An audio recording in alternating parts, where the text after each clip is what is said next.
If you're just starting out on your sober journey into recovery or are just sober curious, here's a framework of things that I needed to do in my life, and hopefully this will help you out when it comes to your addiction.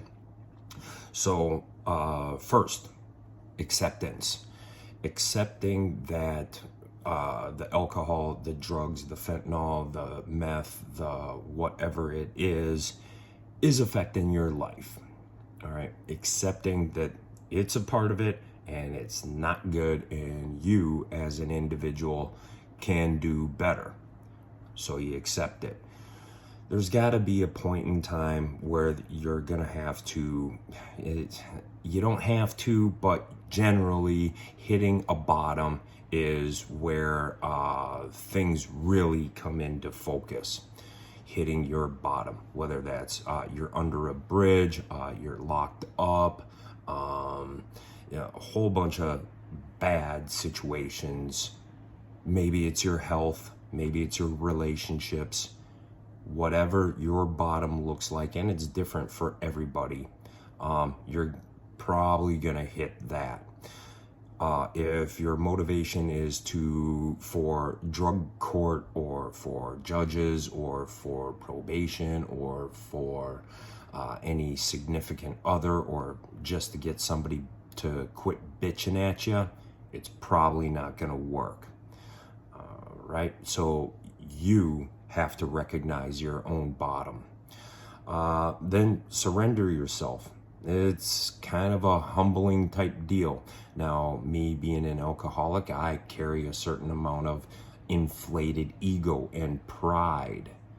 I had to surrender that and accept it. Accept that this alcoholism or this addiction is kicking my ass. Then wanting and needing a better life. Now, for me, in my active addiction, that took up a great chunk of my life. It wasn't necessarily what I had planned out when I was in 4th grade and the teachers are asking you, what do you want to be when you grow up? I certainly wasn't raising my hand and saying, I want to be an alcoholic and addicted to a crazy ass lifestyle. That's not what I raised my hand for. So wanting a better life is definitely there, but for me, I needed a better life. I needed this or face a premature death via accident or my internal organs completely shutting down. So have a little bit, well, a want or a need for a better life. Are you willing to change? Are you sick and tired of being sick and tired of the vicious cycle of how your addiction has played out for you thus far? And how's that going to work out for you moving forward? It's probably not. Second chunk, knowledge. You're going to have to gain some insight on this addiction thing, how it works, familiarize yourself and learn about it. I had to learn about it. I had spent so much time in active addiction, I didn't really know any other way of literally living in sobriety and in recovery. So I need to teach myself. I need somebody to help me do this. I need knowledge. What am I dealing with here? How I know I don't like the guilt and shame and the resentment and all that kind of stuff. How do I get rid of that?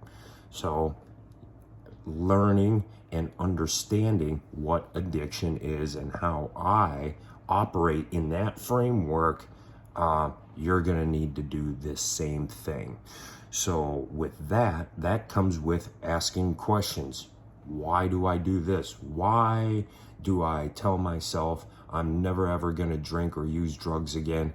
And a little later on that afternoon, that is exactly why that's exactly what I'm doing. Why do I do that on a continual basis when I swore up and down to my significant other and into myself that I wasn't going to use that day, but I did. What's that all about? You're going to have to figure that out. That comes with the asking question things. Participation. So you're going to start asking questions, then participate. Don't just file it in your memory bank of, oh yeah, that's what I need to do. Actively participate in this. A big thing when it comes to asking questions is sponsorship. You'll see the push for AA sponsorship, NA sponsorship, CA, any type of those meetings. Sponsorship, okay? Think of that as having like a mentor or a boss or a coach or somebody that you respect. Somebody that has done this before, knows about it, and is willing to help you out. Now, they're not going to do the work for you, but they have what you want. And what you wanted was answers to your question on addiction and how your mind works and the triggers, and you'll probably get some coping skills. Those are the questions that you're going to ask your sponsor. And more often than not, they're gladly will help you if you're willing and are going to put in some sort of effort. So sponsorship is huge. If it's not from a meeting, get yourself somebody that you trust. There's recovery coaches, transformation coaches, which I myself am one of those. Effort. All right, so you're going to ask your sponsor a whole bunch of questions. You're quite possibly going to be reading material, wherever that comes from, wherever the material comes from, doesn't really matter. It's the starting and your effort behind it, which is going to make the difference. And you're, with that effort, and this dovetails into the next one, attitude. Your attitude and effort when working with your sponsor that's gonna be a very fruitful relationship. He'll recognize the effort, you have a good attitude, thus he's gonna want to work with you because he sees that you're willing to make changes. All right. It's going to be a short-lived relationship if it's any other way. If you're not going to put in effort and your attitude sucks, well, fuck. Apparently you haven't hit your bottom or aren't willing. All right. So attitude and effort are huge. Write that down. Next, you're going to have to show a little bit of respect. And that comes from, that's not only respect for others, but respect for yourself. You're going to learn and grow and develop into loving yourself again, which is huge because for a long time, that guilt, the shame, the resentment, the bad feelings, the depression, the anxiety, that's been with you on a daily. When you learn how to get rid of that and love yourself and respect yourself, building up your strong character that you do have inside you, that's when that shows to other people, your significant others, your loved ones in job. You're respecting you for you because you're not a flaming dumpster fire anymore. All right, you're willing and you're putting in effort into your recovery and sobriety. Doing the next right thing. Okay, cool. You're going to need to learn how to do this again, because in active addiction, whatever that was for you, your decision-making process was strictly on where's the plug, how am I going to feed my addiction for the day. All right, so need to stop that thought, make better decisions. Usually, and what I've found is, and it's been in me the whole time, is listening to my conscience, which more often than not, I had just pushed and give the Heisman, stiff arm for the majority of my life and not listening to my conscience. Come to find out, that thing is always right, and I should have listened to it the whole time. At any rate, so making good decisions and doing the next right thing. Honesty. Be honest, brutally honest with yourself. And it has to start with the self. Then you can start being honest with others. This is going to be hard. It's going to be challenging. But when you get it and when you start to practice honesty, then you'll find out that there really truly is no other way. You don't have to remember lies that you told to cover up the lies and remember them so that you can tell another lie. If you're truthful, honest, transparent with yourself, that's when the personal growth is going to start to take place in yourself.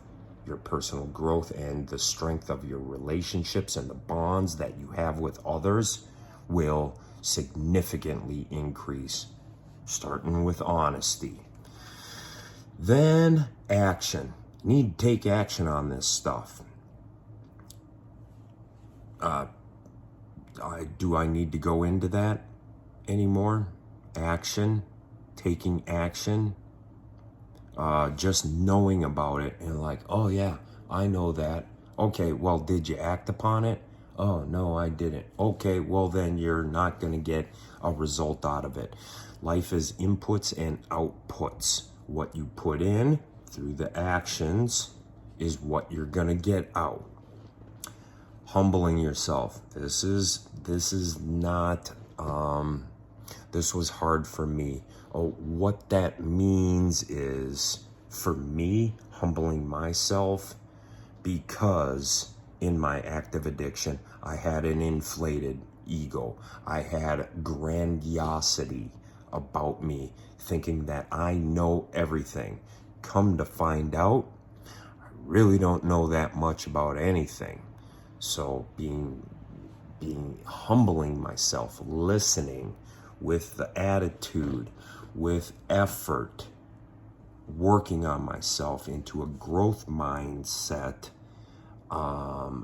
understanding and realizing I don't have all the answers, because if I did, well, I wouldn't be in this big picture situation and dealing with how in the hell did I become an addict and why is my life how it is now?